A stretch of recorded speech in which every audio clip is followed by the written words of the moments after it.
Ang topic ko ngayon, mga kabunyog, mga kababayan, ano na bang nangyayari sa gobyerno natin? Ano bang nangyayari? Ha? Secretary John V. Crimolia ng DILG. Ano bang nangyayari sa inyo?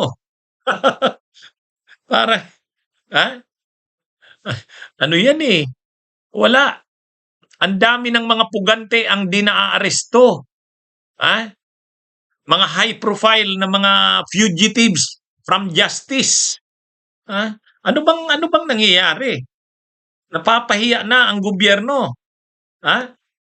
Kung dati nung panahon na si General Torre ang chief ng PNP, nagtatago si Kibuloy. Wala, hindi tinantana ni Kibuloy ay ni General Torre, di ba? Si Duterte, si Digong, nung galing ng Hong Kong tapos pagbaba sa airport, nandun na, naghihintay na sila Torre. Kung ano-anong pangbablaf ang ginagawa ni Duterte sa kanila media aldia. Hindi. Hindi nagpasindak si Torre. Sabi niya hindi. Mr. President, ano po, pag hindi po kayo sumama sa amin, pipilitan po kayong namin, arestuhin na. Kaya wala nang nagawa si Duterte, sumama na. Ha?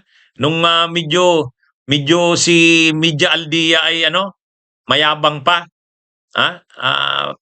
Aarestuhin po namin kayo. Obstruction of justice. Sige, sabi ni Media Aldia, sige. Anong ginawa nila General Torre? Ha? Pupusasan yata yun eh. Pupusasan sana pati si Martin Delgra. Ayaw na ni Duterte. Umayag na si Duterte sumama. Ganun yung nung panahon ni Torre, ay ngayon wala na. Ha? Parang walang nangyayari mga kabunyog, mga kababayan, napapahiya ang gobyerno. Hindi tama. Kapag ang gobyerno ay napapahiya, parang kinakantsawan na ng mga na yan. Lalo na yan si Roque, kung makapagkantsaw yan, grabe. Ha? Mga kabunyog, dapat anong nangyayari? Bakit yung tatlong departments ang nabanggit ko? Alam naman natin ang DILG. Yan yung law enforcement natin, under sa DILG ang PNP, ang CIDG. Ang DOJ naman, hawak niya ng NBI. Yan din yung nakikikoordinate sa Interpol. Ang DFA, di syempre, marami dyan. Halimbawa si Roque, si Saldico, si Cassandra Leong, mga nasa ibang bansa yan.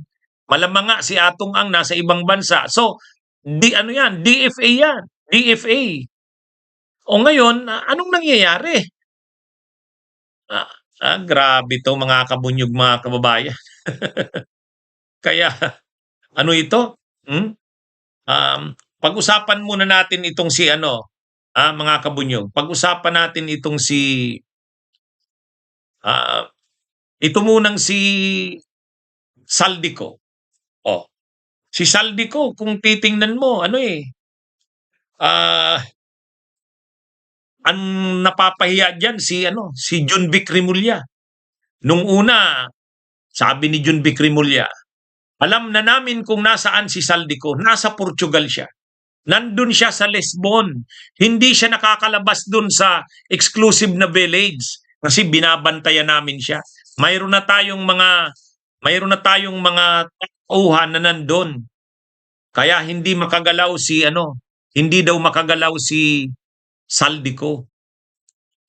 Sumunod nating nabalitaan si Saldico nandun sa Sweden ba yon? Nandun sa Sweden. Doon nagpanotaryo ng yung kanyang petition sa Korte Suprema. Ang tawag doon apostil. So, mali yung ni John V. Crimolia na nasa Portugal, hindi daw makalabas. Biglang nakalabas. Kung nandun man sa Lisbon, sa Portugal, biglang nakalabas, nakarating ng Sweden. Tapos nung medyo napahiya si John V. Crimolia,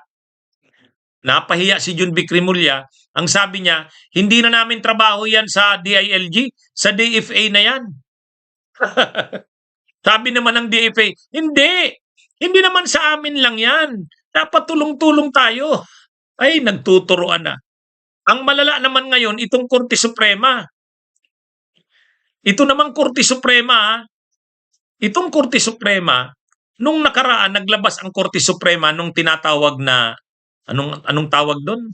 Sorry, nakalimutan ko na yung doctrine. Ang doktrina na pinalabas ng Korte Suprema, kapag fugitive ka from justice, hindi ka pwedeng humingi ng remedy sa court. Kasi fugitive ka na nga, nagtatago ka. Ha? O ngayon, fugitive from justice ka, bakit ka hihingi ng relief o remedy sa korte? Hindi pwede. Mag-surrender ka muna. Ngayon, anong nangyari? Ay di ba si Saldico nagpa-apostil, ibig sabihin nagpapirma, notaryo 'yun, notaryo.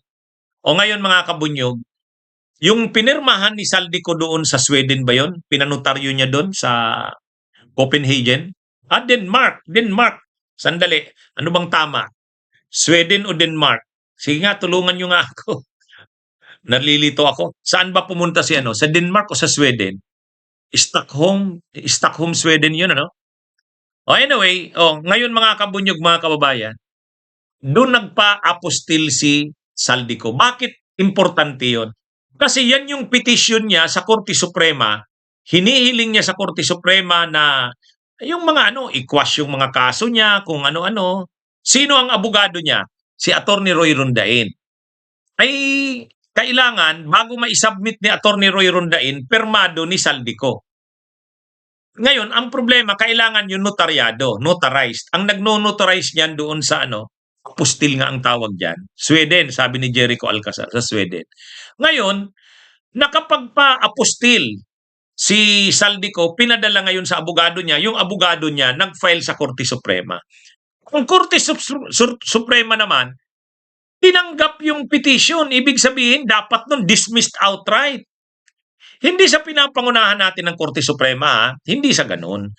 Pero bakit tinanggap pa ng Korte Suprema? Dapat sinabi ng Korte Suprema, hindi pwede. Hindi kami nag-i-entertain ng mga requests o remedies ng mga fugitives from justice. Mayroon na kaming previous na decision yan. Hindi. Ang ginawa ng Korte Suprema, pinapakomentaryo pa ang DOJ, pinapakomentaryo ang DOJ. Sino pa ba yung pinapakomentaryo? Basta, yung ombudsman. Pinapakomentaryo yung DOJ, pinapakomentaryo yung ombudsman. Kung ano ang masasabi doon sa petition ni Saldico. O bakit kailangan pang hingin sa ombudsman at saka si DOJ na magbigay ng kanilang comment? Hindi na eh. Dapat ang ginawa doon, dinismiss na outright. Tama, fugitive disentitlement doctrine. Mayroon ng fugitive disentitlement doctrine. Bagong-bago yan eh. Bakit in-entertain pa? Bakit in-entertain? Baka hindi sa matapang na yung mabigat na yung na yan, yung doctrine na yan. Kalalabas lang yan ng Korte Suprema nung nakaraan. Hindi lang dapat pag-file ng abogado ni Saldico, hindi na in-entertain yun. So, ano yan mga kabunyog? Di ba? Parang pahihirapan mo pa yung ombudsman, pinapa-comment mo pa doon. Papahirapan mo pa yung DOJ, pinapa-comment mo pa doon sa petition ni Saldico. Dapat hindi naman i-entertain yung kay Saldico na yun eh. Kasi nga, fugitive disentitlement doctrine. Kukuha nyo yung point ko. Yung Supreme Court din ang naglabas niyan, yung fugitive disentitlement doctrine. Ang mga fugitives daw, hindi pwedeng mag-avail ng remedies ng court kasi fugitive ka na nga. Fugitive ka na. Tapos ngayon, nag-file yung abogado ni Saldico, nag-file, tinanggap pa rin. Tinanggap pa rin ng Korte Suprema. Pwede naman yung may tinatawag naman kasing dismissed outright. Pag sinabi mong dismissed outright, huwag mo nang pahirapan ng korte. Huwag mo nang pahirapan yung mga ahensya ng gobyerno. Huwag na, dismissed outright. 'Di ba? Dito hindi. Hindi dismissed outright. Pinapa-comment ang DOJ, ang ombudsman. Pero nabasa ko rin. Sinabi naman ng Korte Suprema without necessarily, yun, mayroon namang nakalagay na ganun eh. may kulatilya naman without necessarily entertaining daw. Without necessarily entertaining the petition ni Saldico. Mayroon namang ganon. Hindi naman daw ibig sabihin na dahil hindi dinismissed, ini-entertain. Pero papasagutin mo yung ombudsman, papasagutin mo yung DOJ, ang daming trabaho, di inabala po yun. Sana dinismiss mo na lang outright. Diba? Sana dinismiss na lang outright. Anyway, awan ko sa Korte Suprema. Dapat kasi, dapat ma-send ang strong message sa mga fugitives tulad nila Saldico, Harry Roque. Hindi, huwag kayong mag-aabil ng korte kasi fugitives kayo. Hindi, dismissed outright. Di ba dapat ganun? Anong ginagawa ng DFA? Anong ginagawa ng DOJ? Anong ginagawa ng DILG? Magtulungan na kayo. Ipakita nyo na ang gobyerno ay hindi pwedeng paglaruan. Na hindi nyo pwedeng maliitin ang gobyerno. Gobyerno ito ng Pilipinas. Government of the Republic of the Philippines. Parang mas maano na itong matatalo na ba ang Estado ng Pilipinas? Ng mga tulad nito? Tulad ni Saldico, tulad ni Harry Roque? Hindi. Lalo na yan si Harry Roque. Diba mga kabunyog, mga kababayan? Ano nang ginagawa? Secretary Junvic Rimulya. Ano nang ginagawa? Secretary Lazaro ng DFA. Ano nang ginagawa? Secretary Vida ng DOJ. Ano to mga kabunyog, mga kababayan Hindi maganda ang nangyayaring ito. Parang lumalabas, pinaglalaruan ng mga ito ang gobyerno Kapag ang gobyerno ay tinatalo na ng mga hugante, ay hindi maganda yan. Kailangang ipakita ng gobyerno na hindi nyo pwede kaming anuhin. Gagamitin ng gobyerno ang lahat ng nito. Lahat ng resources, lahat ng networks, lahat ng connections, lahat. As in lahat. Napakamakapangyarihan ng Estado Napakamakapangyarihan ng gobyerno. Kaya yan, mga kabunyog, mga kababayan, sana gawin ninyo sa DOJ, gawin ninyo sa DILG ang nito. Napapahiya na ang bansa dito sa ang gobyerno napapahiya dito. Hindi maaresto si Saldico. Hindi maaresto si Roque. Nang kakantyaw pa si Roque, wala kayong magagawa sa akin. Hindi ako ilalagay ng Interpol sa red notice. Inassure na daw kaya sa kanya ng Interpol. At magagrant na daw ang kanyang political asylum. Mga kabunyog, mga kababayan ang problema nga kasi, nagtuturuan. Sabi ng DILG, hindi sa DFA yan. Sabi naman ng DFA, hindi. Hindi naman kami lang yan. Ang gulo. Ang gulo ng mga ito. Kaya, nakakalungkot na ganito ang nangyayari. Ito naman kasing si Junvic Rimulya, panay pa interview lang Ano yan Inalis kasi nila si Torre sa PNP. Hindi pa naman tapos si Torre ng PNP. Hindi pa tapos sa PNP chief. Inalis nila. Akala kasi ni Rimulya kaya niya yun. O ngayon, walang nangyayari. Papahiya siya. Huwag na natin pag-usapan si Bantag. Ano pa yan? Yan sana, isusunod na sana yan ni Torre si Bantag ngayon wala. Tapos ngayon, dahil hindi nagtatagumpay si Junvic, ipapasa sa DFA, sabi ni Junvic Rimulya. Hindi, sa DFA yan. Sa DFA na trabaho yan. Tapos ngayon, ang nagpapa-interview lagi si Junvic Rimulya, gusto niya, ini-interview siya. May plano po ba kayong tumakbo sa 2028? Sino ba ang walang plano sana maging presidente ng Pilipinas? Di ba? Mga ganun yung sagot niya. May plano ka magpresidente tapos itong ganito hindi mo na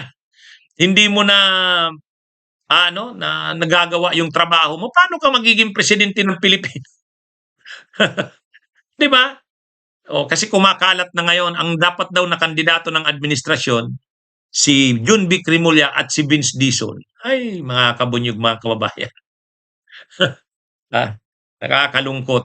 Hindi, ang malungkot dito kasi naiinsulto tayo eh. Naiinsulto ang gobyerno ng Republika ng Pilipinas. Bunyog, bunyog, halikan na kasama ka. Bunyog, kapag buklod ay may pag-asa. Luzon, Visayas, Mindanao, isa ang pananaw. Sa bagong Pilipinas ang bunyog isisigaw. Bunyog.